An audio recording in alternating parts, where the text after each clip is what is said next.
Olá, sejam bem-vindos a mais um episódio da segunda temporada de The Look, o seu podcast favorito, onde a gente conversa com o nome de grandes marcas para entender como se manter relevante num mercado que muda o tempo todo.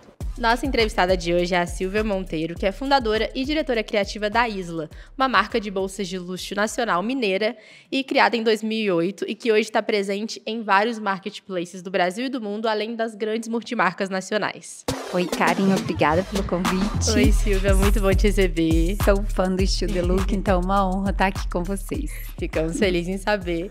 E quero saber tudo sobre a Isla, que é uma marca super legal. E eu queria saber como que foi, assim, que ela foi fundada em 2008, então, era outra época.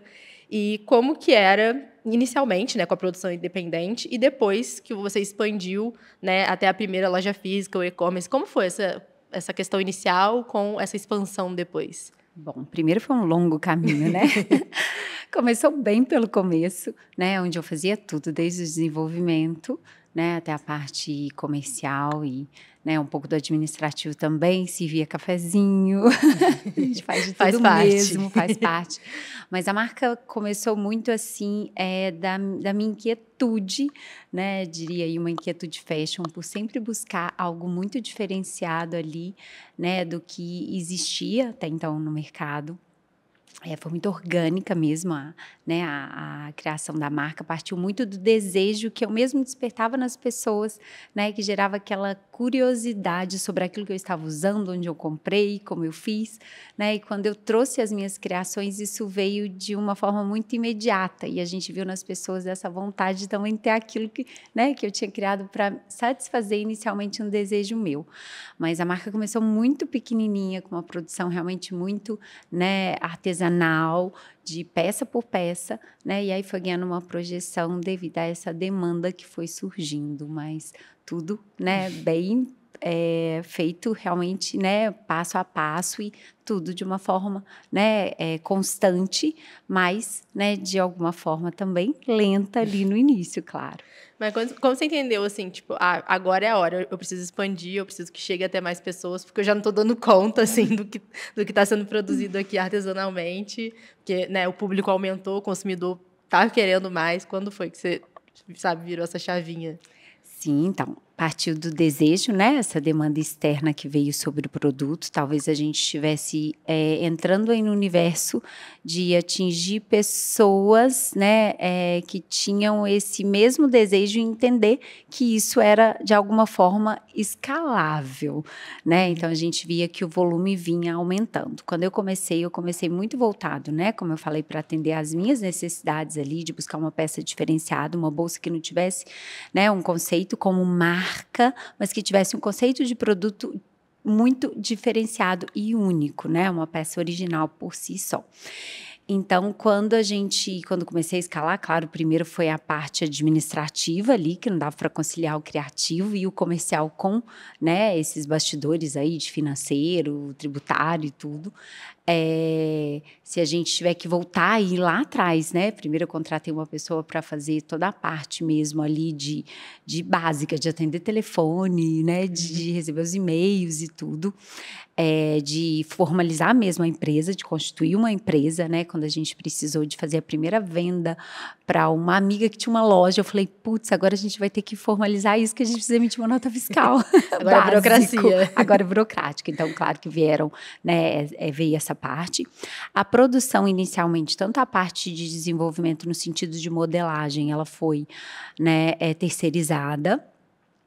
Belo Horizonte, a gente sempre foi um polo, né, de moda muito forte, então a gente, né, tem esse acesso, eu tive esse acesso, depois, claro, isso ampliou, né, e a gente mudou, né, esse polo, né, de desenvolvimento. Hoje ele é feito mais no Rio Grande do Sul, no sentido de, né, de volume, mas eu terceirizei muito para poder, né, tornar isso viável até financeiramente.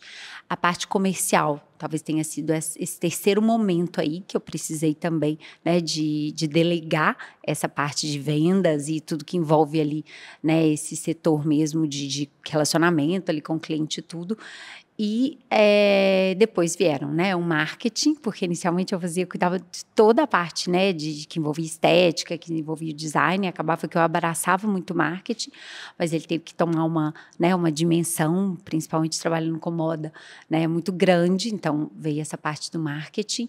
Enfim, hoje eu sei fazer um pouquinho de tudo ainda, né, Isso é importante. porque como gestora, né, a gente precisa, né, esse lado do empreendedor, ele tem que caminhar junto com o lado do gestor para que a coisa, né, tenha um equilíbrio ali e a gente consiga ter um crescimento sustentável. Então, não dá também para fechar os olhos e falar, olha, hoje eu me dou o luxo de poder ter, né, uma diretora de operações, né, são todas praticamente mulheres, tá? Isso é muito legal, então, vamos isso é lá, muito importante. Uma diretora A gente de operações, aqui também é assim. uma diretora comercial, né, uma diretora ali do marketing, né, mas não dá para dizer que a gente tem, né, todo esse corpo, essa estrutura, né, e a gente também, né, se afasta da operação em si.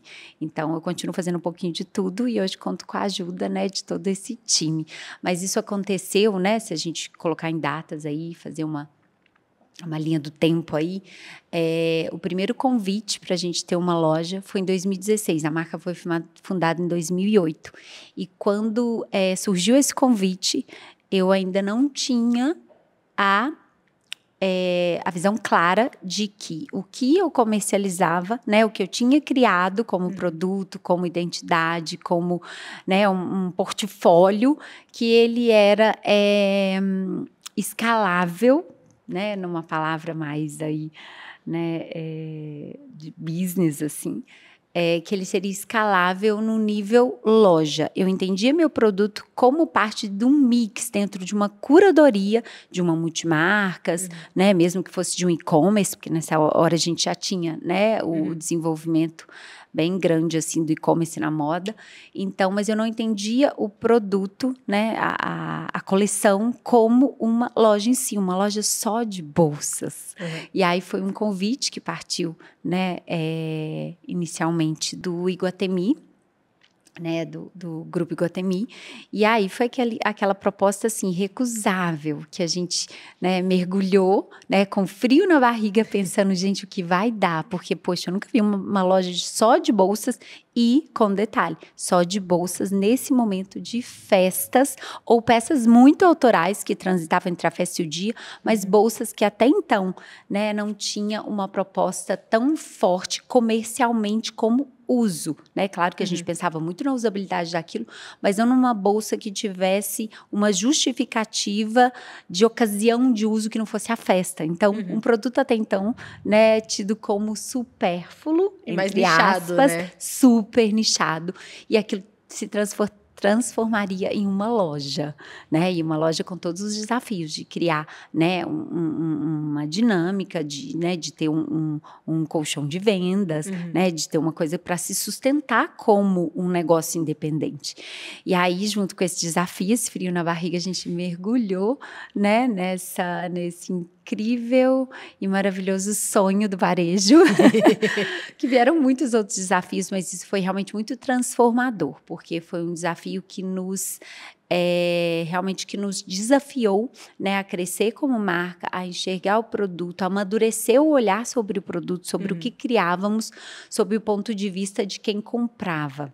E aí a gente conseguiu fazer algo que manteve-se, né, o desejo sobre, né, o produto ali, continuando, né, com DNA, com todo aquele apelo de ser algo muito diferenciável, mas ao mesmo tempo algo comercial, né, que eu acho que é o sonho de toda marca. E aí a gente começou a ter um grande desafio, que é, né, conseguir produzir em uma escala, né, de varejo, maior, né? aquilo que é único, aquilo que é artesanal, aquilo que é extremamente detalhado. Né? A gente sempre teve olhar, a marca sempre teve olhar muito forte sobre, né, o detalhe mesmo. O detalhe sempre foi o que trouxe, né, o produto, trouxe o brilho nos olhos, né, de quem comprava aquilo. Então, como escalar isso? Aí virou outro grande desafio que a gente cuida até hoje, né? Porque a cada coleção a gente traz algo novo que nos desafia, né, a como produzir isso numa escala,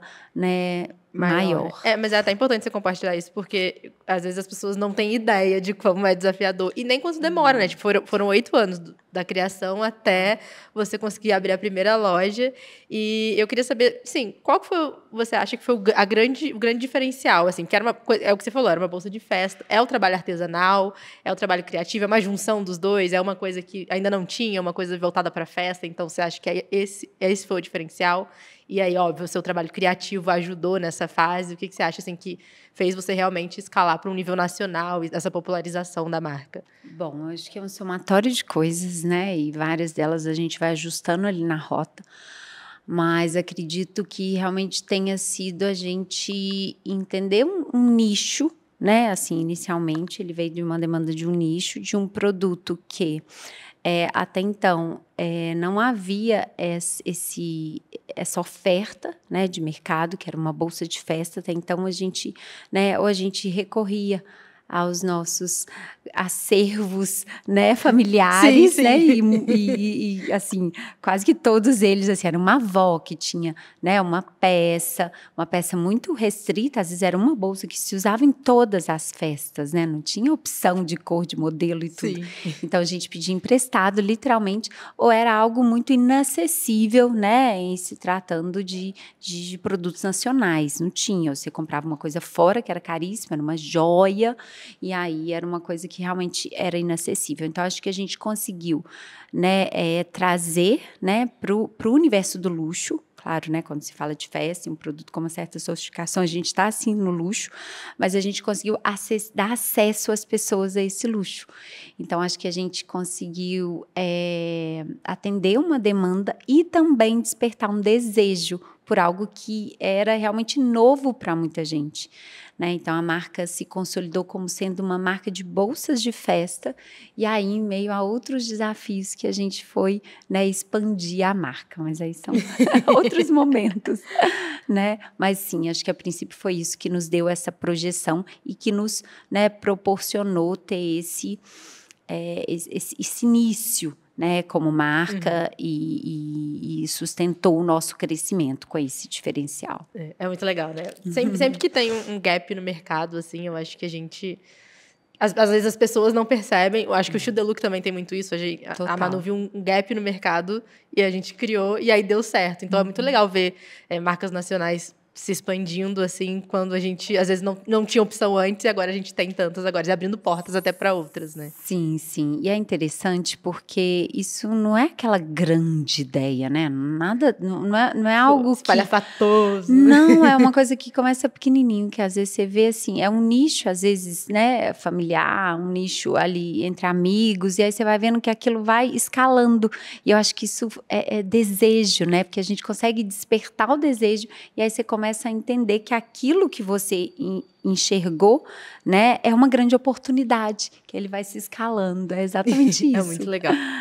E eu quero saber, né, já que você falou sobre ser uma administradora de uma marca de luxo, como que é ser uma administradora de uma marca de luxo no Brasil, que a gente sabe que tem tantos desafios?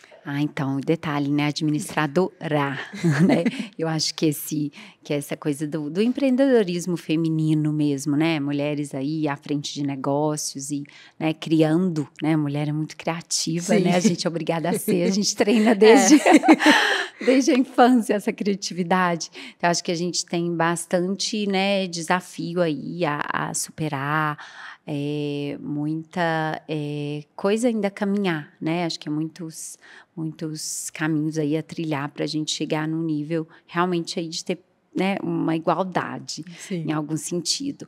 Eu acho que a gente tem, principalmente no Brasil aí, né, e trazendo isso para uma questão mais, né, aí pessoal e que, né, que traz o lado feminino aí muito forte. Eu acho que a gente tem uma carência muito grande assim nessa rede de apoios que é oferecido socialmente para as mulheres. Então, acho que assumir, né, posições aí de gestão, né, de liderança de uma forma geral, eu acho que a gente precisa de uma rede de apoios, porque a gente não vai abrir mão, né, também do nosso lado feminino, ou de ser mãe, ou, né, de alguma forma de abraçar outras causas, né?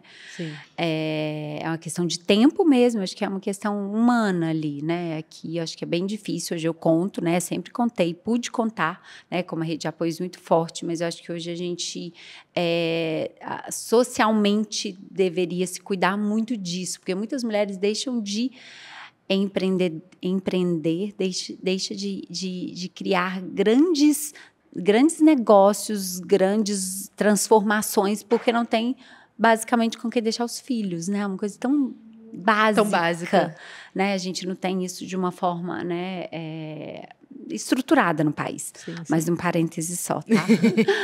Mas é legal chamar a atenção para isso, porque eu vejo essa dificuldade, né? Você me falou, quando eu cheguei, né? Que todas são mulheres e tal, da sexta-feira e tudo. Sim. E eu acho muito legal a gente ter esse olhar. Nós somos uma empresa de mulheres para mulheres. Isso e a gente tem, né, ali nas lideranças, na mão de obra, as campanhas, a gente contempla mulheres e contemplamos a diversidade também, de alguma forma, né? Então, acho muito legal a gente trazer esse olhar. Então, acho que, assim, é um desafio muito grande, né, ser uma empreendedora, uma administradora de um negócio de luxo no Brasil. Né? Eu acho que é um triplo desafio. Sim. Mas o Brasil é um país múltiplo, né? A gente vê as diferenças aí regionais, cada uma com as suas particularidades. Eu acho que isso esconde oportunidades incríveis, mas também traz desafios muito grandes, porque o que, né, a gente enxerga como sendo um produto, né, potencial em uma região, não acontece o mesmo. Então, quando a gente faz uma coleção, a gente tem que ter um olhar muito apurado e um olhar mesmo muito trazer análise de dados mesmo para construir essa base, para criar, né, uma coleção que performa. Isso é muito importante em tudo, né? Porque o Brasil, ele sendo como ele é, até a gente aqui mesmo, a gente cria conteúdo, mas a gente precisa pensar em quem tá num clima diferente, quem tá... É muito desafiador, né? É muito desafiador. Muito. Então, não sei se eu respondi a pergunta. Super. Não, mas é um desafio muito grande. Eu acho que no Brasil, né, além dessas questões sociais, ainda tem a questão cultural, que a gente deve ter bastante cuidado. E também eu acredito que isso seja uma grande oportunidade da gente, contemplando essa diversidade, também ter um mix, né, mais amplo aí de produtos, que é muito legal, que tem esse lado aí que é positivo. Sim. Né? Mas eu acho que também, sendo uma empresa de mulheres, você já tem esse olhar mais assim... Total. Sabe? Porque você sabe, você sente na pele, você vê, e aí... Eu acho que isso também é um diferencial. É um diferencial da marca, assim, até, né? Sim, para mulheres, feita por mulheres, para mulheres, né? Então, vem de mulher para mulheres. É muito potente, é muito legal. A gente sente na cadeia, a gente tem muitos feedbacks na cadeia, a gente tem muitos feedbacks na criação. E é incrível como é um processo muito lento mesmo de produção, porque ele tem muito, né, o handmade, o feito à mão. Então, produtos amadurecem muito nesse processo. Então, a gente consegue ouvir, né, ali de todo mundo que coloca, né, de alguma forma, as mãos da matéria-prima, né? E matéria-prima é algo muito valioso para a gente, porque é da onde sai tudo. A gente coleta muita informação e o produto passa por um processo de amadurecimento ainda nesse desenvolvimento. Eu acho que isso também, né, acaba por potencializar o produto, né, e ele acaba ficando muito desejável porque ele já tem esse aprimoramento. Esse eu acho que é um grande diferencial do que é feito à mão, né?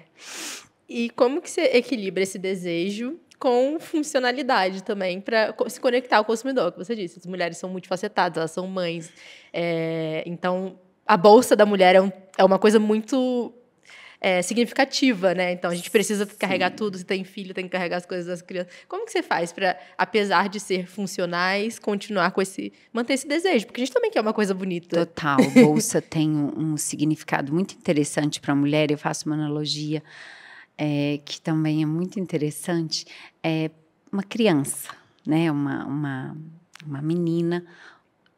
a primeira coisa que ela pega, assim, se ela chega aqui até no acervo, né? Ela chega no acervo de uma produção e tal, num closet da mãe, de alguém assim, a primeira coisa que ela pega é a bolsa, você já viu? E coloca no ombro. No ombro, sim. E aí toma uma postura assim de poder, né? A Já bolsa fiz muito tem com a da minha esse mãe. significado, né? Eu acho que é o primeiro desejo que a gente quer ter da mãe, assim, a bolsa da minha mãe. Então ela traz esse empoderamento, né? A bolsa traz esse significado e isso traz pra gente também uma grande responsabilidade, que a gente tem que empoderar a mulher, ao mesmo tempo que a gente tem que trazer uma solução, né? Não adianta a gente ter um produto que só, né, fique ali de beleza. Até porque um dos pilares da marca é essa temporalidade. A gente quer um produto que, né, que consiga transpor ali uma coleção, 2, 3 e virar mesmo dure, uma herança, né, de estilo ali. Enfim, a gente quer que ele tenha esse, né, essa proposta. Mas é um exercício muito de observação. Acho que a gente, né, tendência é uma coisa que a gente está sempre muito ligado, né? Desejo está muito ligado com tendência. Tendência a gente está sempre muito, né, atento. Ela traz muitos insights, mas a gente tem, né, o olhar nosso, o DNA da marca para poder fazer esse filtro, né, e entender o que faz sentido ou não para o produto. Então, assim, acho que por nós sermos, na grande maioria das vezes, o próprio consumidor do que a gente faz, pois que a gente tem realmente né, um time feminino muito grande, muito diverso mesmo, e muito, ali ele é diferente, ele emite muitas opiniões. Então, a gente, quando faz um produto, a gente testa, e a gente faz ele, é interessante isso, que a gente começa fazendo uma boneca, depois a gente faz uma casquinha e vai desenvolvendo, e é muito interessante que as pessoas dão muito, a gente tem, claro, um time de estilo, que tem um momento dele ali, né, que a gente tem nossas reuniões, a gente tem um time muito interativo, é muito orgânica a criação de moda, né, eu acho que a mulher, ela se apropria daquele direito de dizer se ela gosta ou não gosta, então a gente ouve muito isso ali durante a criação, então isso acaba por, né, facilitar muito que o produto se aprimore para que ele chegue como um produto muito ali pronto mesmo, sabe? Claro que a gente ouviu muito feedback do cliente, a gente tem a primeira etapa, né, de comercialização do produto, que ele é feito para o atacado, que ele é feito para as multimarcas, que é um sell-in, que mesmo o produto tendo passado todo esse processo de, né, de desenvolvimento, ele ainda vai para um sell-in, a gente retorna com ele antes de produzir, faz vários comentários de produção para ainda aperfeiçoar esse produto. Então, acho que é o tempo que ele leva de amadurecimento é que torna ele realmente um produto muito usável, porque toca-se muito, né, nesse ponto ali durante a comercialização. Ah, mas essa alça poderia ter sido assim. Nossa, mas vocês observaram que essa alça machuca? Porque às vezes na coleção passada uma cliente reclamou aqui no ombro, colocou um peso, a alça não estava confortável. Então a gente vai acabando aparando essas arestas, né? E isso é muito legal. Dá para perceber quando um produto é real, né? Então você estava falando sobre o feedback, além de ser mulheres fazendo, né? Que são pessoas que vão usar, tem esse feedback do cliente que é muito importante, né?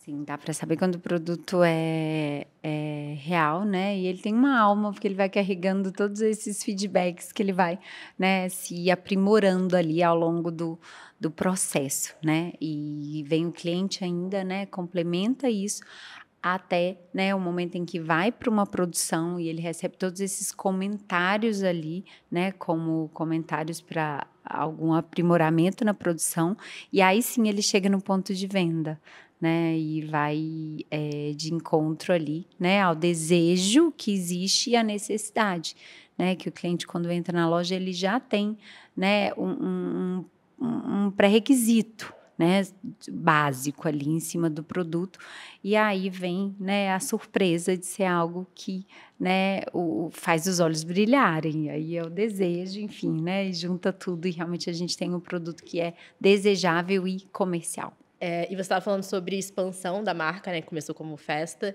E durante a pandemia que rolou essa expansão, né? E foi um momento muito delicado para o mercado, não só para o mercado, né? Mas para todos os seres humanos.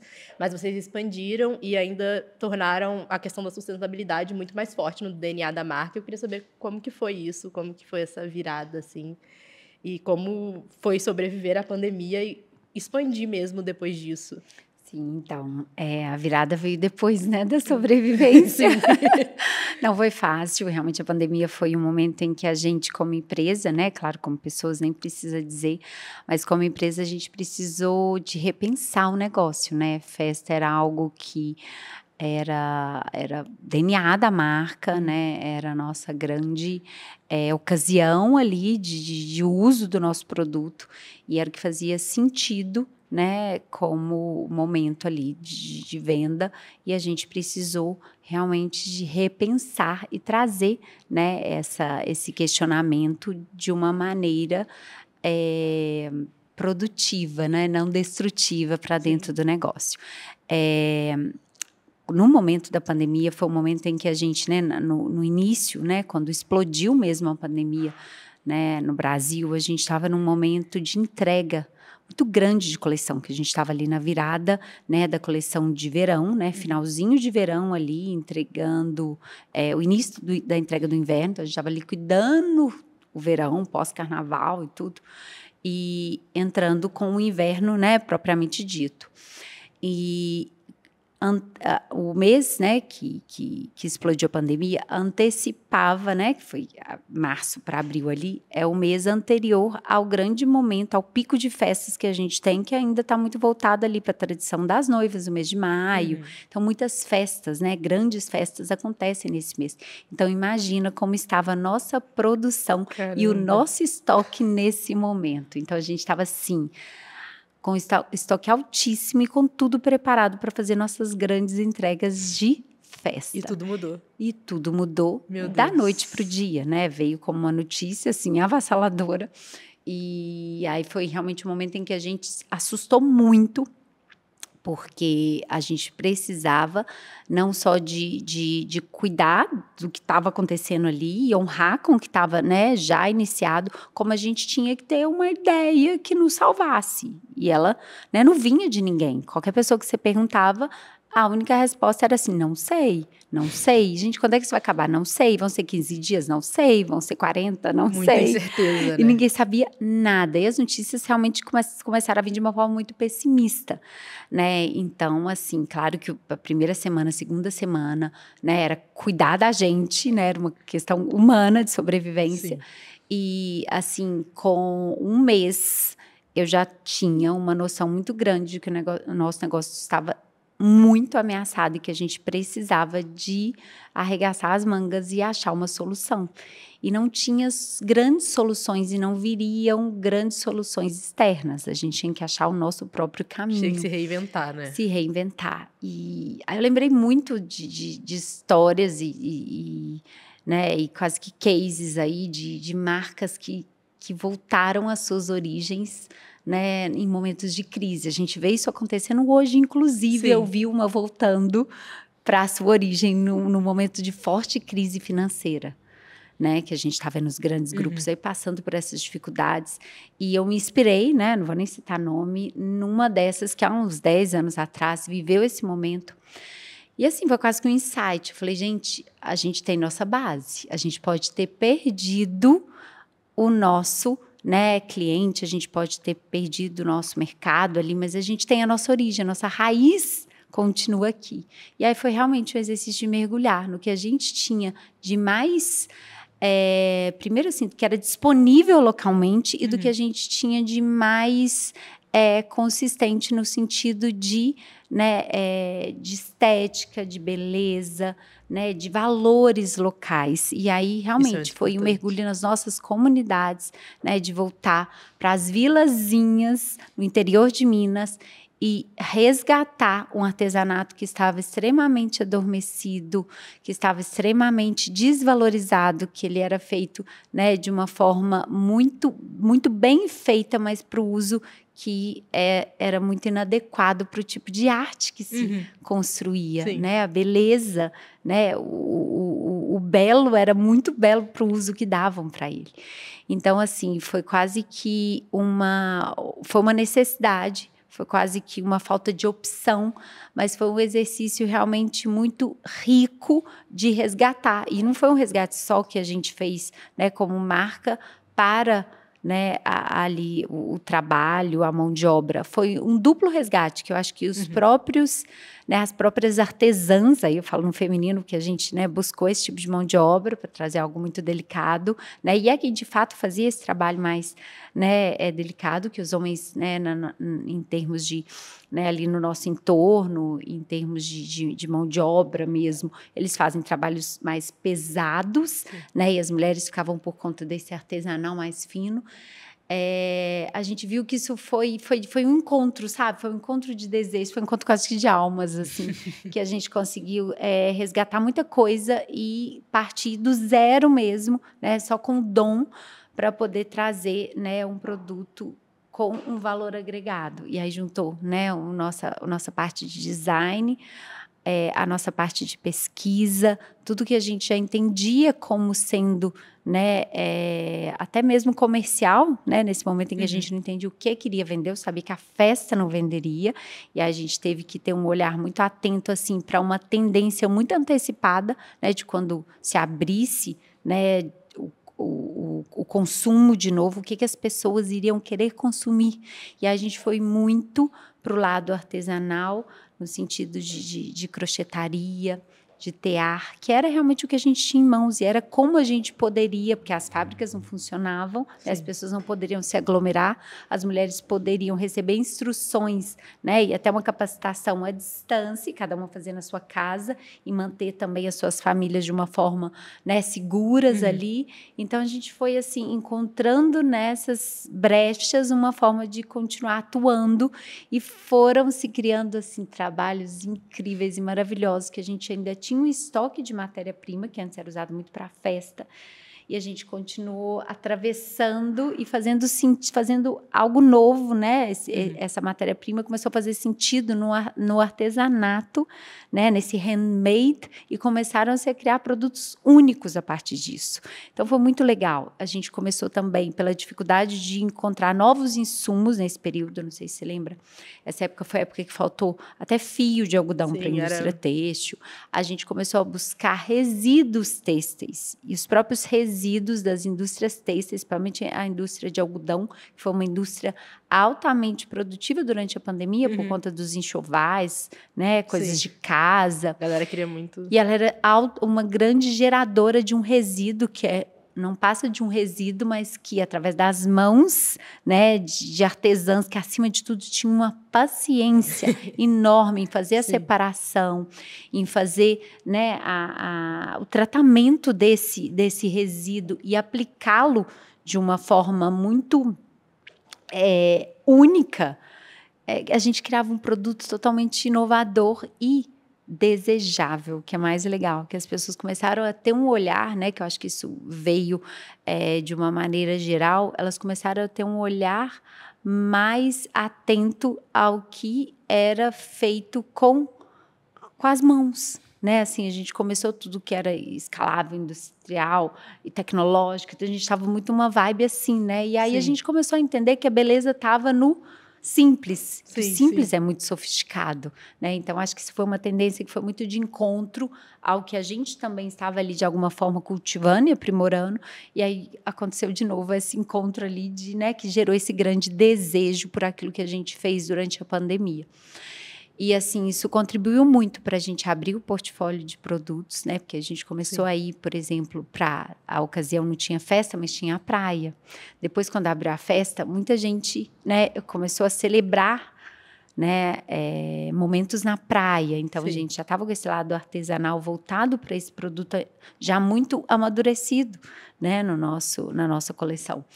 E aí a gente começou a ter demanda, como a gente se abriu, né? E a gente também acolheu o cliente durante esse momento, né? A gente foi atendendo os desejos dele, que a mulher também não deixou de consumir, né? Não. Eu acho que é algo que a gente, da beleza e da moda. Acho que a gente repensou o consumo, mas a gente sabe que isso faz parte da autoestima, a gente sabe que isso nos representa de alguma forma. Principalmente no momento que a gente estava tão fragilizado, né? Tudo que a gente tinha era a beleza e a moda para nos... Né? A gente viu... Dá esperança, né? Tipo... Total, e a gente vive disso, né? Isso nos vibra, nos faz vibrar.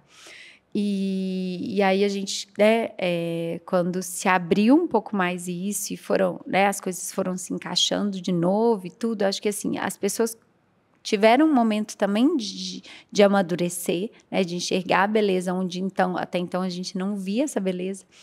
E eu acho que nós, como, né, designers, como, né, criativos, a gente desenvolveu muito esse olhar que até então estava muito, né, fechado para esse tipo de aceitação do que é local. Não é legal, ainda mais a gente que foi criado num Brasil em que, né, a gente não teve essa educação voltada para a valorização do nosso, né? E é uma questão colonial, né? Sim, é muito difícil. Enfim, então acho que isso foi muito legal, sabe? Eu acho que o que não nos mata nos fortalece. Foi um período extremamente difícil.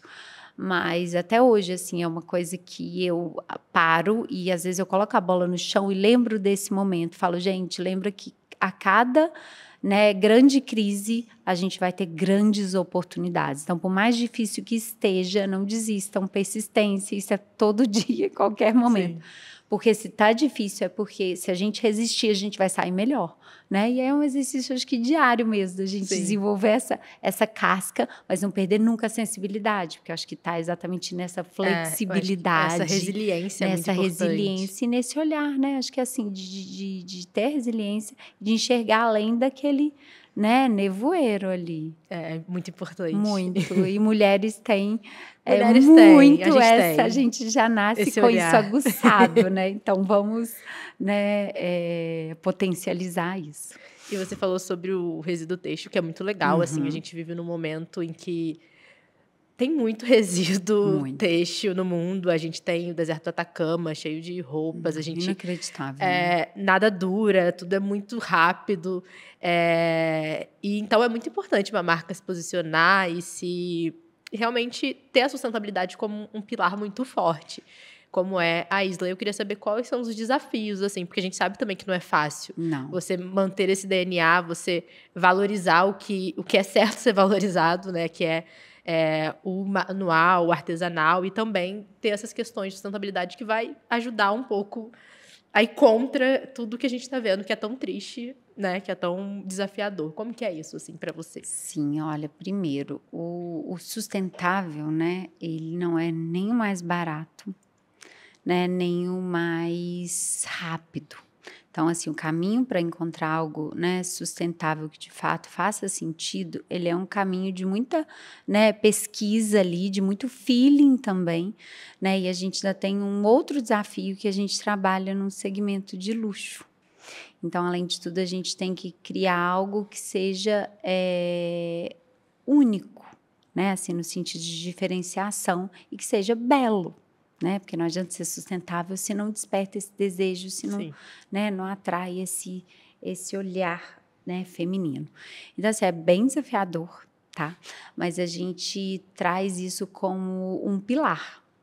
A gente tem um olhar muito atento ali para o produto, né, em si e para como a gente, né, na produção, quando a gente pega, né, e constrói um mapa ali, a gente faz o desenvolvimento por, né, modelo e por linha de produtos, porque, né, pós-pandemia a gente teve toda essa expansão, então a gente continua tendo uma linha de festa, que é o grande DNA nosso, né? Claro que essa festa ela também foi muito transformada, hoje a gente tem muita festa durante o dia, hoje as pessoas querem carregar uma bolsa de festa em ocasiões que não seja festa, mas esse DNA festa se mantém, a gente tem uma parte grande hoje que a gente atende o produto casual do dia a dia, aí sim ele é feito em couro, né? O couro também tem uma proposta de durabilidade que vai de encontro também com o nosso pilar, né? De sustentabilidade de alguma forma. E a gente tem uma linha que a gente chama ela de linha handmade, que ela até tem uma sigla que ela é NI. Todo produto dessa linha, ele tem o N na frente, que é a nova Isla, que a gente chama a Isla pós-pandemia. E a gente identifica até para fazer análise de performance ali, quando a gente analisa os dados, esse NI puxa para essa linha e ele tem crescido, né, a cada coleção. É muito interessante isso, como é que o mundo está, né, voltado para isso, que está tendo cada vez mais aderência. Isso é muito legal. Mas, assim, é desafiador porque, primeiro, a gente depende do resíduo como ele é. Então, nem sempre a gente consegue ter uma homogeneidade desse resíduo. Porque se a gente, né, trouxer... Claro que a gente pode fazer tingimentos, por exemplo, em cores, né? Mas para ser resíduo, a gente depende do que a indústria primeiramente está produzindo e secundário ao resíduo que a gente, né, absorve. Então, os produtos eles têm que ter uma certa flexibilidade de sofrer variações, por exemplo, de cores, de textura. Então, a gente tem que ter esse apelo também no marketing para, né, valorizar isso, porque ele é o one of a kind, isso é muito legal. Mas, ao mesmo tempo, as pessoas têm que estar com a cabeça aberta que eles não vão ter uma produção em série, né, daquilo que não é multiplicável, porque é único. Então, acho que tem essa dualidade aí. E a outra coisa é muito burocrático. É incrível como que você consegue comprar qualquer produto de origem, né, animal, aí, enfim, sem nenhum certificado, mas o resíduo, para ele sair, né, da indústria têxtil ou sair de qualquer empresa que gere aquele resíduo, que seja uma empresa, logicamente, né, com toda a autorização ambiental, né, com as licenças todas que são exigidas, ele tem que dar uma procedência para esse resíduo, ele tem que dar esse resíduo ele é rastreável. E isso é uma burocracia gigante. Eu falo que você pegar uma caçamba de qualquer resíduo e jogar que seja no deserto, que seja né, num lote ali, num terreno vago, você faz isso sem nenhuma dificuldade, né? Mas para você dar uma origem, né, sustentável para um resíduo, né, poluidor, é mais complicado. Muito. Então, enfim, acho que é um desafio muito grande. Acho que né, os nossos órgãos aí precisam se abrir mais para isso. E eu acho que precisa de ter uma troca maior também, sabe? Entre a indústria, né, que gera esses resíduos. E eu falo, estou resumindo a resíduo, porque realmente a gente trabalha isso como matéria-prima, né? Não estou falando ali de uma embalagem reciclável, nem de nada disso. Estou falando, assim, dentro da nossa própria cadeia de geração de valores, um valor de luxo. A gente usa resíduo e com orgulho, mas a gente realmente encontra todas essas dificuldades. Não, ainda tem o fato de você ter que subverter o que é luxo, né? Porque as pessoas acham que luxo é uma coisa... Que a matéria-prima é altamente luxuosa. Né? Sendo que você ou prova caríssima, que não, né? Não precisa disso, eu acho que é muito mais o trabalho que você faz em cima daquilo, porque, de novo, eu volto, o simples é muito sofisticado. Sim, né? não, fora que ainda é mais, né? Porque você precisa ter mais criatividade, igual você falou, para trabalhar com resíduo, porque você precisa de uma... Não é tudo igual, então mas muito legal. Eu acho que torna mais único humano, ainda. Né? Eu acho que é muito legal. Assim, é o que torna mais único ainda. Né? Muito legal. Sim. E a gente sabe que também sustentabilidade ela vai além. Ela tá muito ligada a questões sociais e tal.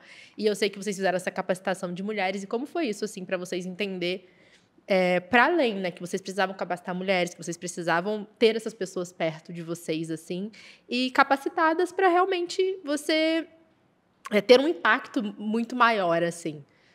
Sim, isso aconteceu também na pandemia.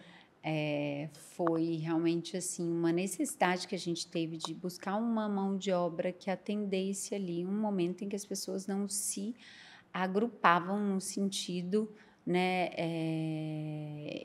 como empresa, né, assim, como fábrica, enfim, nem podia acontecer isso.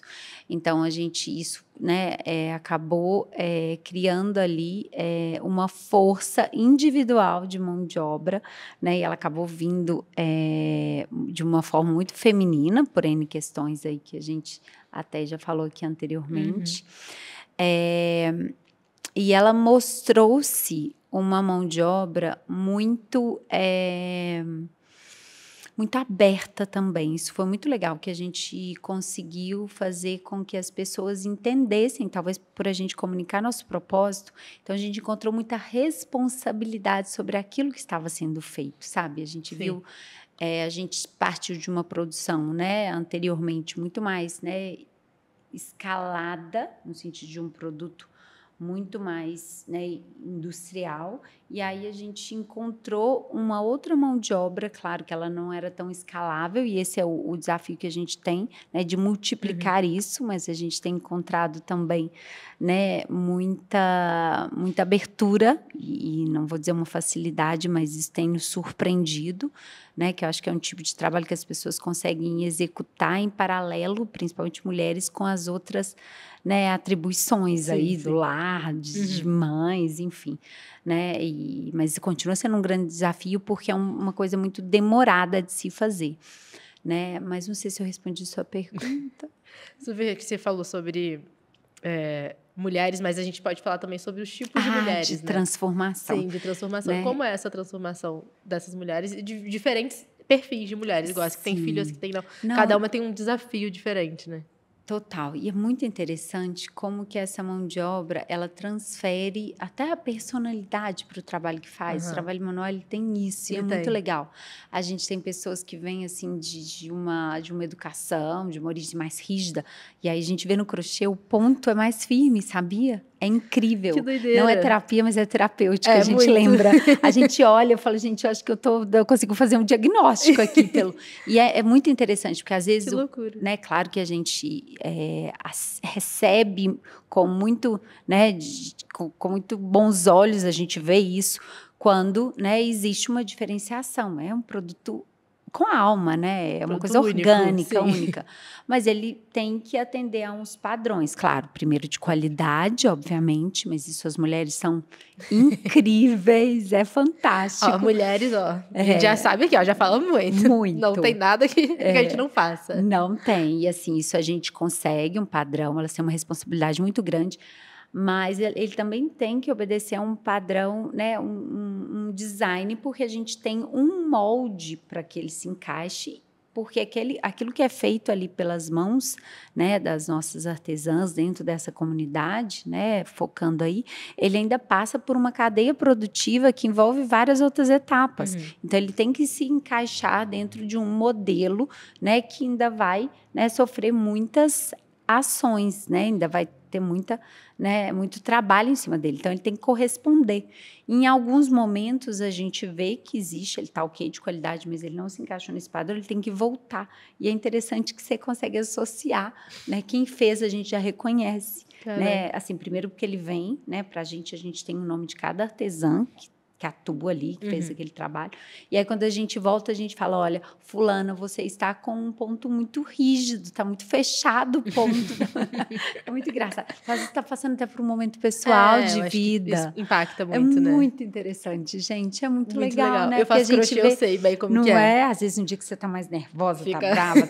É muito engraçado. Então, eu falo assim, é quase que um processo mesmo de terapia, né? E é muito legal a gente poder contribuir, assim, de alguma maneira também para que os dons, né, nos tornem pessoas mais evoluídas em algum sentido, né? Que não só traga essa evolução financeira, essa emancipação, muitas hoje são fontes de renda, né? Inicialmente eram apenas mulheres ali, né, marginais ao processo de produção, né, local, que era muito voltado para a rede de mineração, siderurgia, né, indústrias muito pesadas, né, que até então só, né, contratam, né, só recebem ali um trabalho masculino, né, e aí elas ficavam marginalizadas, e hoje elas são grandes fontes de renda, né, para suas famílias, e ganham mais que os próprios maridos que antes eram, né, um grande provedor. Então, isso traz uma emancipação, né, no sentido ali mais, né, íntimo mesmo da palavra. Isso é muito legal, e a gente conseguiu ver realmente, né, impactos muito grandes, assim, e que eu acho que é só o início deles. Eu acho que isso vai causar grandes impactos positivos sociais. Sim, a gente é um nível que a gente nem imagina às vezes, né? E é muito legal, porque você, uma mulher, fundou uma empresa de mulheres, basicamente, e emancipar outras mulheres, porque é isso, quando a gente vê como a nossa emancipação impacta a nossa vida, a gente quer que outras mulheres tenham a mesma coisa, gente, né? São grandes exemplos, né, que inspiram. E eu falo que a gente tem tantas coisas a avançar, tem tantas coisas a conquistar, né? E a gente, mulheres, fomos criadas em um ambiente tão, né, de competitivo, né? Eu falo que eu não sei se é cultural, se é no mundo isso, mas eu sinto assim que a nossa sociedade agora que está mais um pouco, né, aberta para isso, mas eu acho que a gente tem que unir forças, nós temos lutas que a gente tem que lutar juntas. Sim, a gente só tem a ganhar. por que a gente vai competir entre a gente? A gente tem outras batalhas muito, muito maiores para vencer juntas. Então, acho que isso é muito legal. Acho que esse movimento todo, acho que ele inspira muito, né? Inspira pessoas né, a se movimentarem, a buscar seus propósitos aí mesmo. E como que você traz essas mulheres, esses diversos tipos de mulheres, né? Porque também somos múltiplas, tanto não só nesse bastidor, mas também para as campanhas. E como que você acha que essa representatividade assim faz essa conexão com o seu público melhor e te ajuda assim a crescer de várias formas? A gente tem essa diversidade muito no próprio time, né? Nosso time já é um grande representante. A gente tem essa diversidade na nossa produção, né? E a gente encontra diferentes tipos de mulheres, diferentes idades, né? Com diferentes habilidades também, né? Histórias ali de vida muito diferentes. E isso, né? É uma forma da gente contemplar, né? E trazer a diversidade de uma maneira muito genuína, né, que se reflete ali nas campanhas. Claro que a gente, quando fala de moda, a gente tem que ter um conceito, né?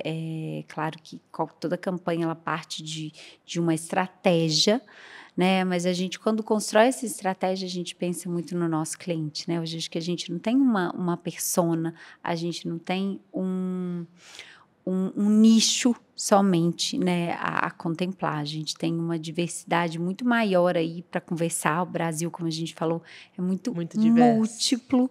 E a gente tem vários Brasis dentro, né, desse país nosso. E a gente consegue até através, né, do nosso canal de multimarcas, que é o nosso canal ainda com maior representatividade em termos de volume, tá?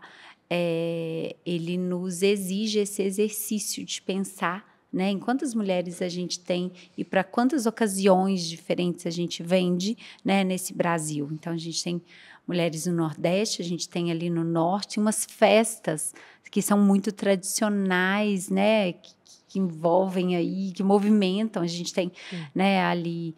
a gente tem o agro também, né, que é uma parte do Brasil que é muito forte também, que tem as suas características, são muito peculiares. Aí a gente tem, né, as praias que nos exigem, né, uma coleção aí muito voltada para isso.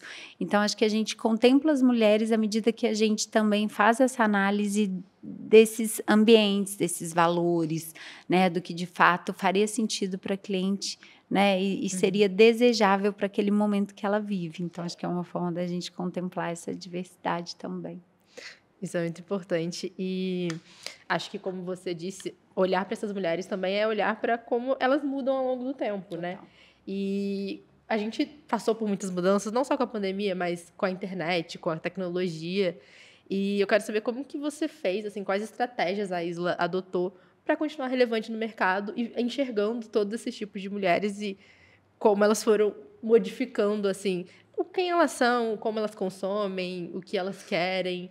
Qual é, assim, a chave para você continuar atualizada em quem essas pessoas são, no seu consumidor?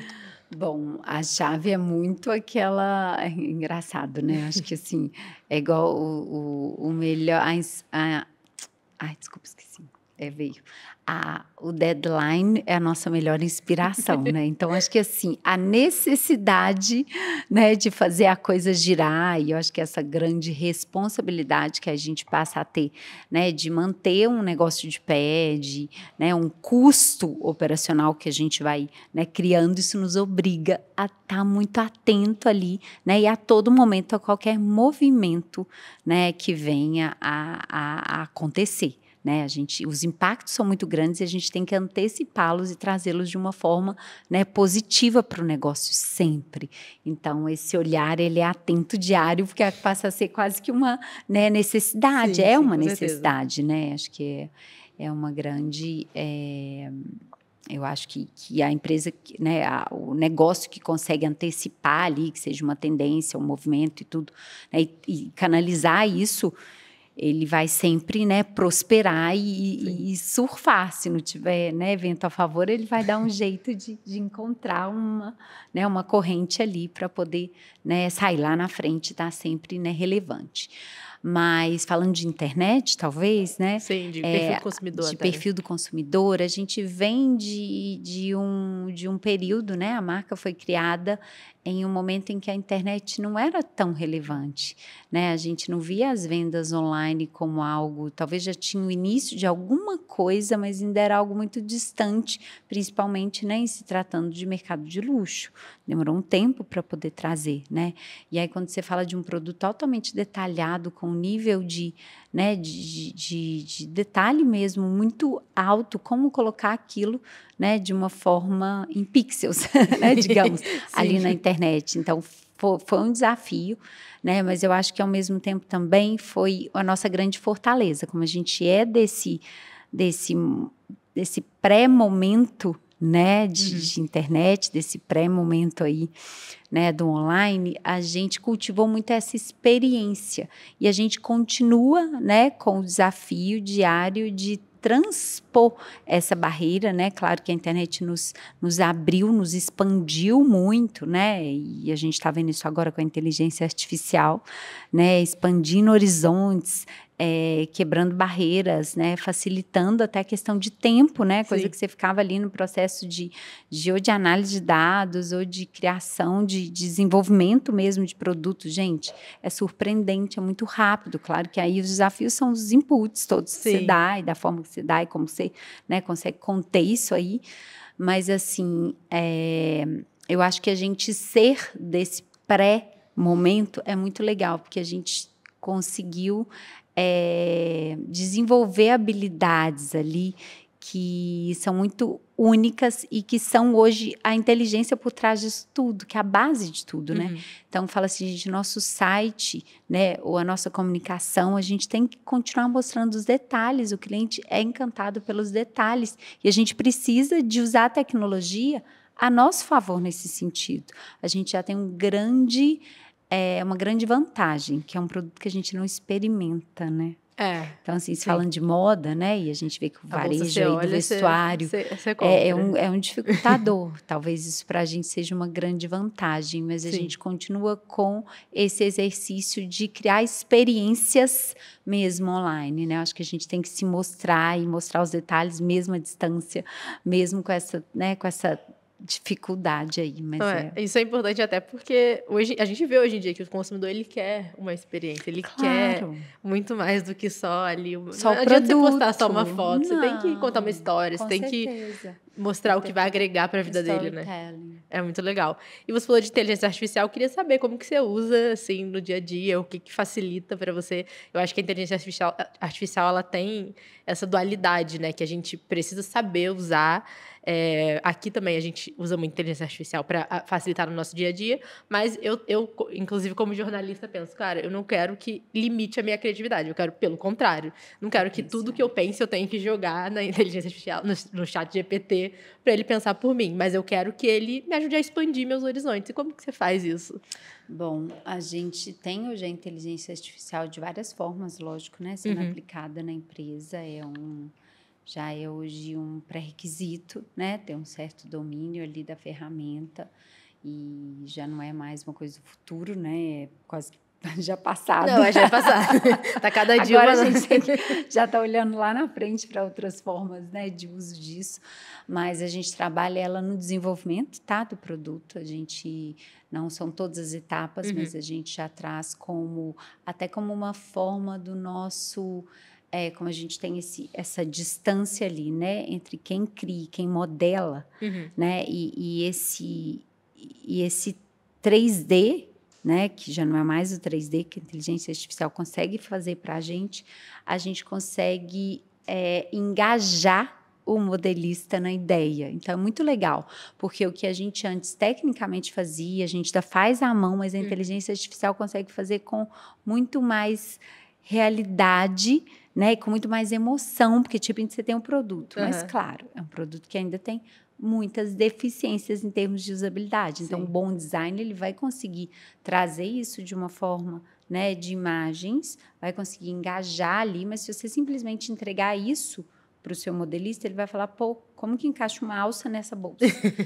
Coisas técnicas ele não vai conseguir. Então, acho que assim, vai mais uma vez do conhecimento de quem está ali por trás disso, né? E dessa...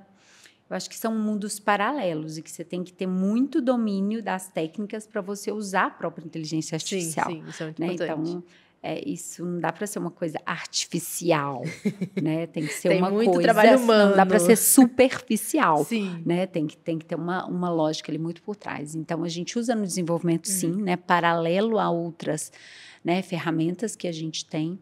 A gente usa muito análise de dados, sem dúvida, hoje, muito, muito, muito. Até mercadológico Facilita mesmo, muito. a gente faz muita análise com ela, e a gente usa, claro, em criação de conteúdo, né? Porque hoje a gente tem que contar uma história e ela nos dá esse apoio, né? Ela acho que facilita, ela viabiliza muitos, né, projetos ali, coisa que a gente ia precisar realmente de grandes investimentos, ela, né, viabiliza e nos permite também, né, com que esses investimentos sejam aplicados ali, né, em treinamentos, desenvolvimento de mão de obra, enfim, né, outros investimentos que façam sentido, né, para o negócio. Então, isso é muito legal. A gente tem usado e, né, já tem um tempo que a gente tem trabalhado isso. A gente recente não, já tem mais de ano, contratou uma estilista porque ela apresentou uma coleção toda, porque a gente pede um teste. Sim. Ela apresentou a coleção toda dela em IA. Foi fantástico. Até hoje, legal. com o teste dela, a gente desenvolveu uma coleção. Foi incrível, porque exatamente, eu acho que assim, o IA ele facilita a venda da ideia, né? Ele dá oportunidade, ele dá muita oportunidade. Muito. E ela, assim, não teve investimento nenhum, coisa que se ela tivesse que montar aquilo, quanto que ela gastaria, quanto tempo ela levaria, já perderia a vaga, já estaria... Enfim, isso é muito legal muito ver. Legal essa né? democratização, Como é que, né? Exatamente. E essa aproximação até, Essa né? aproximação, é muito acho bom. que, né, cria uma realidade ali, que é muito legal. Sim, a gente tinha muito uma ideia de que a tecnologia afasta a gente. De jeito nenhum. Pelo Olha, contrário. ela te abre portas. Sim, muito. Isso é muito legal. E outro grande pilar dessa tecnologia, da internet, é o e-commerce da marca. Eu queria saber como que a Isla tem evoluído o e-commerce, até para essa experiência que você falou do consumidor, como vocês trabalham o e-commerce de vocês hoje? Bom, o e-commerce ele é um grande canal, né, de expansão da marca, um grande canal de atendimento do consumidor, onde a gente realmente não consegue, né, ter lojas próprias e chegar com as lojas. Ele trabalha como, né, um apoio também até para as próprias multimarcas, porque ele ajuda nessa divulgação. A gente tem vários clientes que são, né, de alguma forma, eles têm acesso primeiro à nossa coleção no e-commerce, né, ou por um patrocinado, ou por né, às vezes até um influenciador que divulgou e tudo. Então, ele conhece a marca ali, ele tem contato com a marca, ele entra no universo da marca e depois ele procura ou uma loja ou um revendedor, né, naquele local. Então, ele é um grande canal mesmo de divulgação do produto. E ele é um canal muito forte de venda, na medida que a gente fala que esse Brasil é gigante, múltiplo, né? E ali a gente consegue ter a coleção como um todo, né, à disposição do cliente. Então, assim, é muito importante, eu enxergo ele, né, até como lojas próprias, a própria marca, eu enxergo ele como um grande parceiro. A gente já tem, né, em algumas praças já funcionando o clique retire, então a pessoa compra, né, no e-commerce, retira na loja, né? O futuro Essa realmente é omnichannel e a gente acredita, e também nesse sentido até sustentável. Acho que ele consegue, né, ali reunir, né, uma inteligência ali, por exemplo, que clique retire é um exemplo disso, que facilita muito a logística, né? Você ganha tempo, você diminui custo, né? Se diminui até, né, aí poluição, Sim, se eu for pensar. Tudo muito mais prático, né? Muito mais prático. Então, é um grande parceiro em todos os sentidos, de todos os canais.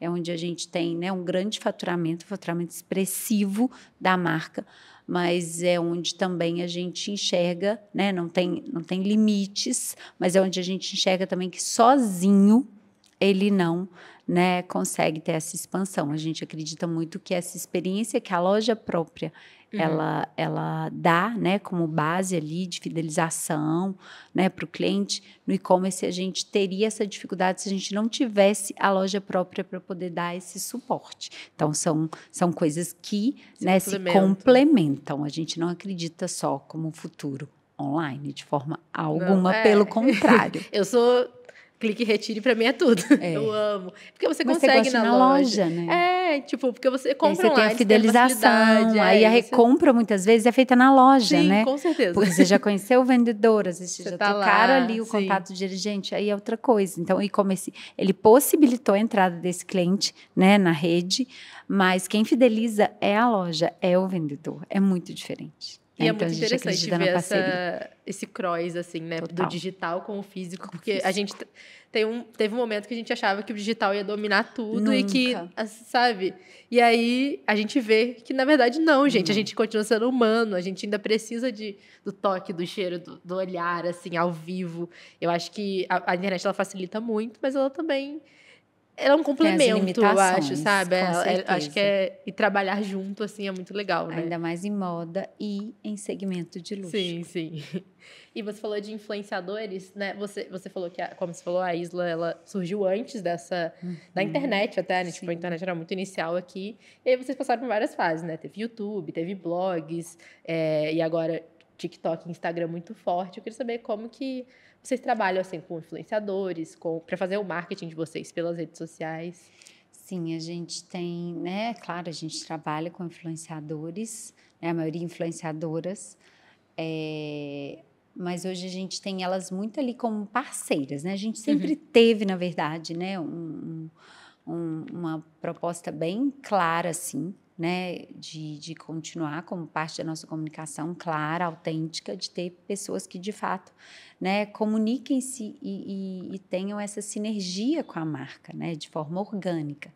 Então, assim, inicialmente a gente começou sendo muito solicitados mesmo por elas, né? Então, assim, as influenciadoras, né, naquele primeiro boom ali dos blogs, elas começaram a pedir o produto, né? Era algo também que elas não tinham facilidade de encontrar no mercado e queriam usar, enfim, era diferente, queriam mostrar.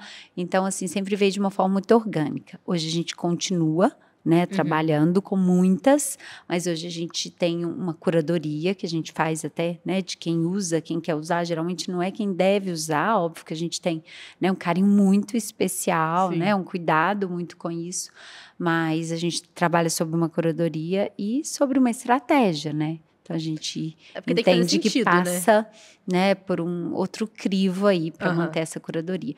Mas, enfim, a gente continua tendo grandes parceiros aí, né, influências para o mercado digital. Como que é essa seleção, assim, de pessoas que vão que vão ser suas parceiras? Porque tem que ter a ver, tem que ser a cara da Isla, tem que ser uma consumidora real. Porque a gente sabe que, tipo, publicidade de influenciador, né? O influenciador é muito diferente do perfil, sei lá, de uma celebridade como era antigamente. Então, ele não tá ali só para ser a cara da marca, ele tá ali para ser tão consumidor quanto os outros, né? E como que é isso, para vocês acharem pessoas que realmente... Como que é essa seleção? Sim, essa demanda hoje vem muito orgânica, né? Ela sempre veio, a gente tem, né, leads aí, se eu puder falar assim, né? Chega a todo momento, a gente tem, né, eles procuram a marca, eles querem usar, eles têm um evento, tem uma festa, uma viagem, uma ocasião, eles buscam, a gente vê essa busca muito ativa, isso é muito legal. E é legal, assim, como eles têm uma imagem da marca realmente muito diferenciada. Então, às vezes, é aquelas coisas assim, temos uma festa e a gente precisa de uma bolsa exótica. Vocês já fizeram uma bolsa de abacaxi e eles têm toda essa memória e é muito legal. Gente, ainda tem aquela bolsa de abacaxi, tem uma bolsa que é uma coruja, nossa, já fizeram uma tartaruga, gente, é uma bolsa de plumas maravilhosa, a gente tem uma esfera, então ele já vem com uma demanda muito não pronta, mas assim, uma ideia muito, muito real, assim, do nosso propósito como marca. Então, isso é muito legal, de quem a gente é. Então, assim, automaticamente isso já vem, eles já têm esse desejo e eles procuram quando eles, né, querem que isso de alguma forma seja atendida.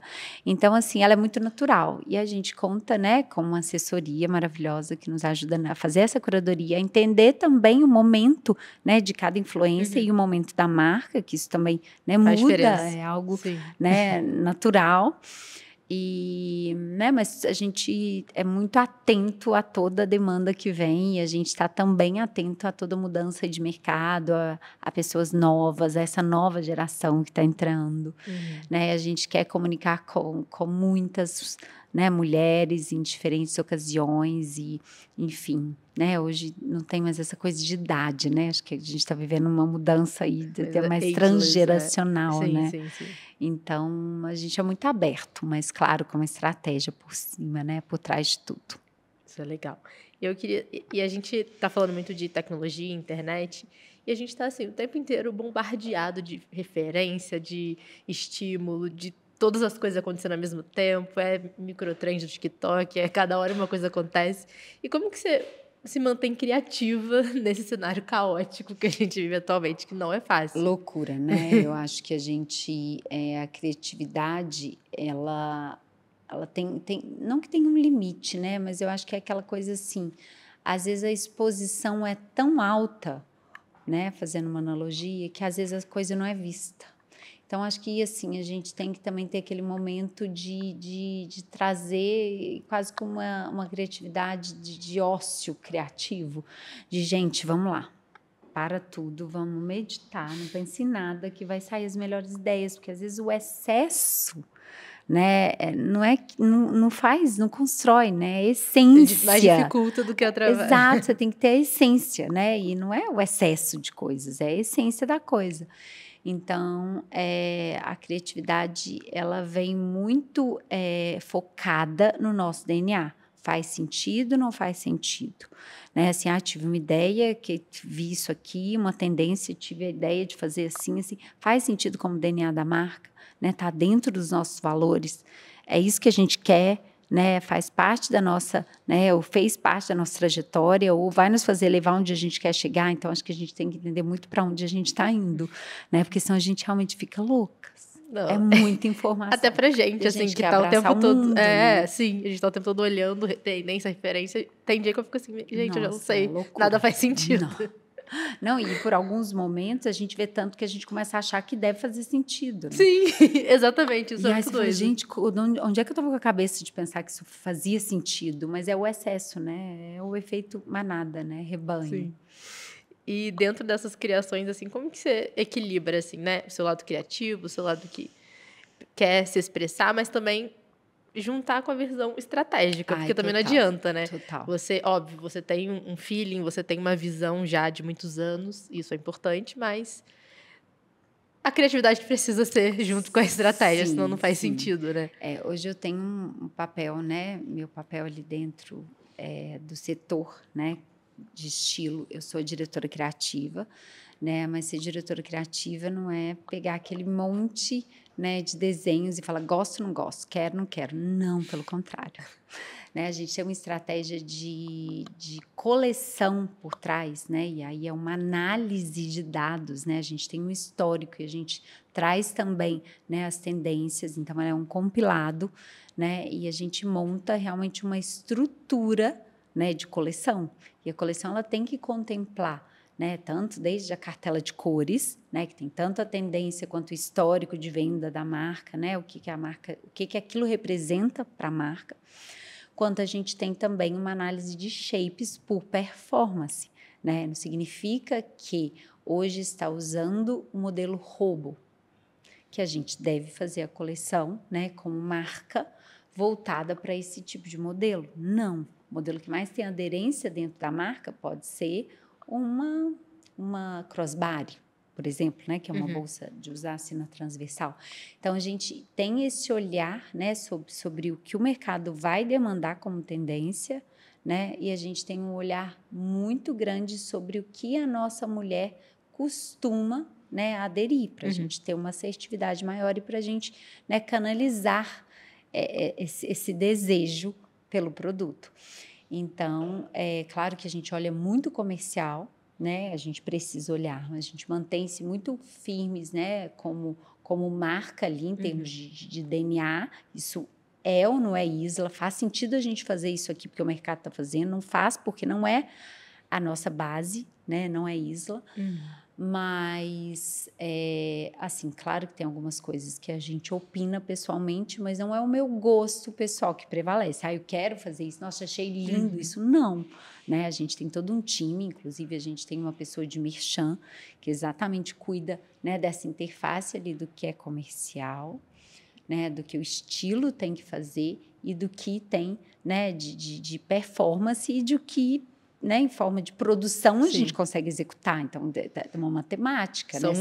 muitas variáveis. É um Power BI para fazer uma correção. Né? E, de fato, a gente não desenvolve no achismo, não dá, né, para um mercado como que a gente vive, a gente desenvolver, né, dentro de um achismo ou dentro do que é bonito ou não. E qual é a parcela, tipo, tendência? O quão tendência vai influenciar? Pouco? Porque você vê mais o consumidor um pouco? Não, tendência eu diria que seria, vou dizer, metade. Porque a gente consegue também, né, renovar muita coisa através das tendências, né? Isso é muito legal, porque às vezes a gente já tem muita base e a gente consegue trazer aquele plus, né? Frescor às vezes, também, frescor, né, atualizar o produto. Então, isso é muito legal, porque às vezes a gente traz um toque, né, e consegue manter aquela temporalidade do produto. A gente já consegue criar em cima de uma base que é segura para o nosso cliente, que ele já tem uma familiaridade, às vezes é uma cor,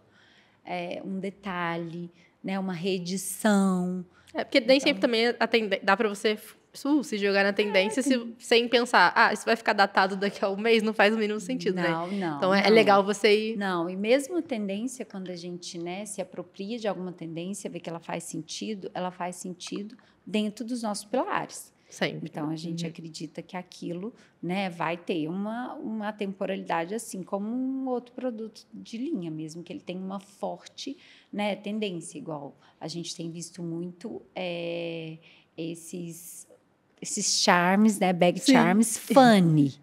Ok, a gente também aderiu à tendência, só que a gente criou o nosso mascote.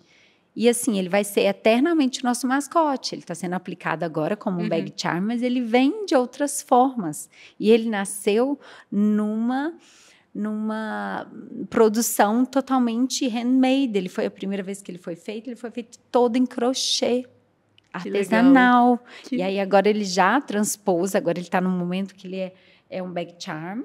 E depois ele vai virar não sei o quê, mas ele faz parte da nossa história. Então, não é porque está usando um penduricalho na bolsa que a gente vai simplesmente colocar um penduricalho. Ai, que legal, o que é isso?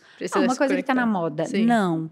Olha, esse é o DNA da marca, esse é um mascote da marca. Ele está sendo representado nesse momento com essa roupagem, né? E faz todo um sentido, né? Mas acho que isso que também é a diferença entre você ser uma marca que vai passar e ser uma marca que vai ficar, porque você precisa pensar estrategicamente em cada detalhe. Eu acho que as pessoas não imaginam como que é feito, assim, né? Não. Elas vão, né? Muitas vezes. É porque é muito tentador. Sim, o que com comercial certeza. É tentador. Se você fica em loja, né? Ou se você participa de qualquer evento ali, um selinho de vendas de varejo, tudo, de atacado, desculpa. Se você ouve o que o cliente quer, é enlouquecedor. É enlouquecedor, é muito tentador. E ele te vende aquela ideia de que aquilo vai vender muito e tal. Então, você tem que ouvir. Faz parte ouvir. E é importante ter essa escutativa. É importantíssimo quem está lidando com varejo, com cliente, com moda. Tem que ter essa escutativa. Só que tem que ter um filtro. Porque cada hora ele quer uma coisa e ele quer tudo ao mesmo tempo. A gente as também marcas se perdem. É isso, eu acho que em tudo, assim, a gente não para pensar, mas até a gente, assim, na criação de conteúdo, a gente faz muita questão, tem que falar de tudo, né? Você fala de tudo, mas ao mesmo tempo você tem que reforçar, tipo, de acordo com o seu estilo. Você não precisa largar tudo que você já tem, não é isso. Jamais. É uma coisa, tipo, está a tendência agora, mas Se faz sentido com o seu estilo, ótimo, então é pra você. Agora, se não faz, não tem porquê, sabe? Uma estratégia também que é muito atual, assim, que a gente vê muito agora, é as collabs. Você acha que faz sentido pra Isla ter alguma collab com alguma outra marca de outro segmento, ou que alguma... até alguma influencer mesmo, que seja a cara da marca? Você acha que essa é uma boa estratégia, que faz sentido, que no futuro vocês acham que é válido adotar? Não, total. A gente, inclusive, já fez e somos super adeptas a collabs. Ela é super importante à medida que você, né, amplia essa base mesmo de clientes, acho que você comunica com públicos diferentes, né? A gente sai um pouco da caixa também no processo ali criativo, porque a gente tem essa conexão com outra marca que pensa diferente, isso é muito, né, enriquecedor ali no processo de criação mesmo. E, assim, sou totalmente, acho que isso é o futuro, e eu acho que a gente consegue também viabilizar projetos, né, que até então eles teriam um esforço muito grande em termos de, né, recursos e tempo. Eu acho que potencializa muita coisa, Sim. isso é muito legal. E eu adoro collabs, mas claro que elas têm que partir, né, inicialmente de algo mais estratégico. Então, tem que entender como, com quem principalmente se associar, né, e qual que é o objetivo disso, porque collabs que, né, apenas têm um cunho comercial, ela pode não ser tão positiva a médio e longo prazo para a marca. Né? Então, acho que tem que fazer sentido para as duas marcas estarem juntas, né, mesmo que sejam coisas temporárias. Acho que esse é o segredo, né? É o que a gente tá falando da tendência também. Fazer Sempre sentido. precisa fazer sentido. Acho que Sim, tem que ter uma o conselho conexão, maior, né, real, não tem é que só, ser. vamos dividir aqui os clientes. Não, não é isso, né? É muito mais profundo. E, bom, marca de luxo, ser uma marca de luxo, a gente já falou, não é fácil, mas qual que é o segredo para criar produtos que geram desejo e que sejam atemporais ao mesmo tempo, que é o que a Isla faz há muitos anos? Então, acho que a gente se mantém, né, muito fiel ao que a gente sempre se propôs a fazer. Eu acho que esse foco, ele cria um ambiente muito seguro para o cliente, né? Eu acho que o cliente investe no produto e ele sabe que aquilo vai ter, né, um sentido para ele, né? A gente, claro que a gente também é adeptas, né, em algum momento a sales e tudo, mas, né, a gente tem uma política muito restrita mesmo para descontos nesse sentido, né? A gente valoriza o produto e acredita que ele faça sentido muito além de uma coleção, muito além de uma tendência, né? A gente não trabalha propriamente com a tendência de uma forma vazia, assim. Então, a gente acredita como sendo realmente um investimento, né? E com características, assim, de um produto realmente muito diferenciado, muito autoral, né? Um produto que a pessoa se apropria também de alguma forma como algo que, né, é uma extensão da personalidade dela. Então, a gente fala muito também ali de uma certa autoestima, né? De ter, claro que a gente é uma marca, né, de luxo, mas quando se fala disso, principalmente no Brasil, acho que a gente conseguiu trazer o luxo de uma forma acessível, né? O que o luxo era apenas representado ali por grandes marcas, né? E hoje quase que, né, com essas questões cambiais e tudo, né, com os aumentos de custo de produção e tudo, os valores que as grandes grifes atingiram, ficou um produto muito distante, né, da nossa realidade em termos de consumo. Então, acho que a gente conseguiu acessibilizar isso. Então, a gente traz algo único, algo, né, mais exclusivo, diferenciado, que trabalhe todo esse lado, né, de autoestima feminina, mas de uma forma também acessível. Isso é muito legal. Falando de futuro, e agora eu queria saber quais são os próximos passos, né? Quais são os planos da Isla em termos de posicionamento, expansão, inovação?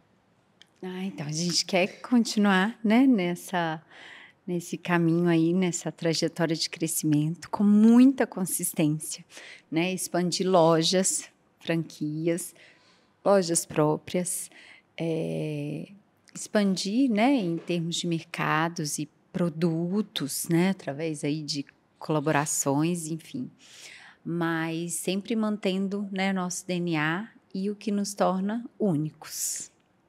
É isso aí. E qual conselho, já que a gente falou aqui tanto de empreendedorismo feminino e de ser uma mulher na liderança, que conselho você daria para mulheres que querem empreender no mercado de luxo, no mercado da moda no geral? Ai, gente, difícil, né? Conselho, se fosse bom, né? Aquele ditado era vendido. Mas, assim, não existe luxo sem verdade, né? Acho que essa é a primeira palavra. Então, se você quiser de verdade, né, empreender em algo, né, de moda, de luxo, empreender nesse mercado, eu acho que você tem que ser, assim, obsessiva por detalhes, incansável, incansável, né? Virão muitas dificuldades, é preciso ter muita resiliência e muito foco, né? Que em vários momentos vão te tirar ali, né? Desse caminho, mas é preciso, né? Voltar o tempo inteiro e se manter muito fiel, né? À sua essência como marca. Então, luxo é verdade, luxo não é um discurso, é o que a gente faz, né? O que a gente faz e faz todo dia, aprimora todo dia, que vai ganhando esse, né, esse status, se é assim que a gente pode dizer, de luxo. Muito obrigada pelo papo, eu amei muito conversar, acho que foi muito legal nossa troca. Espero que a Isla cresça muito mais, porque eu acho que a tendência é essa mesmo. E você que está assistindo o podcast, não esqueça de nos acompanhar tanto no Spotify quanto no YouTube.